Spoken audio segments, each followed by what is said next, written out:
After you get the participants' permission to be involved in your case study, and also their parent or guardian if needed, then the next step is just to describe your case study generally.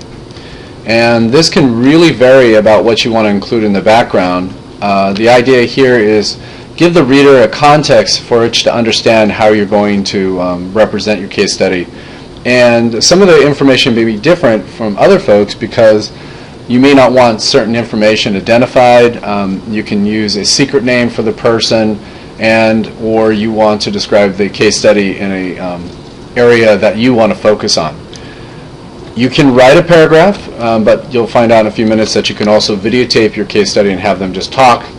And an example of the assignment is always located in step 2 or 3 of each section of the case study development.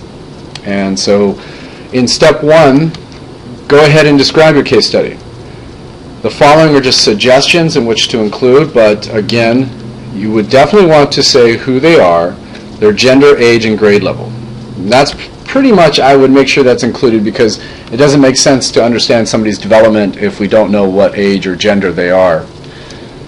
You may want to include their socioeconomic status, at the upper, middle, or lower class, where do they live, where do they go to school, their jobs, what do their parents do, the size of the family, their demographics, race or ethnicity, English as second language, are they in a certain track in schooling, some of the personal things that they do, like hobbies or sports, they have friends, what after school activities do they like, do they even like school?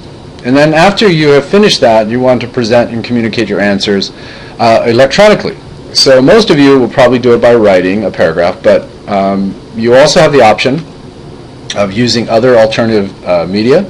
You could use YouTube, you could create a Facebook page, sorry, not a person, page for your case study. Be creative if you want to. I'm not going to, as long as you can communicate your answer electronically, then I don't care what form it's in. So here's an example.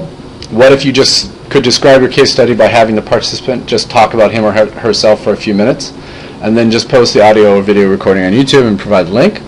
Or maybe it's easier for you just to record yourself talking about your case study and then post that link.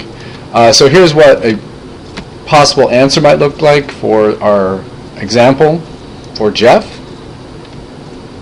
So we click on that example link, and then there's the description of Jeff's general background. And again, you don't have to stick to this, it just gives you a feel for what that person's like. And that's it. So after you do that, you would want to go ahead and start doing the individual sections for each part of your case study's development.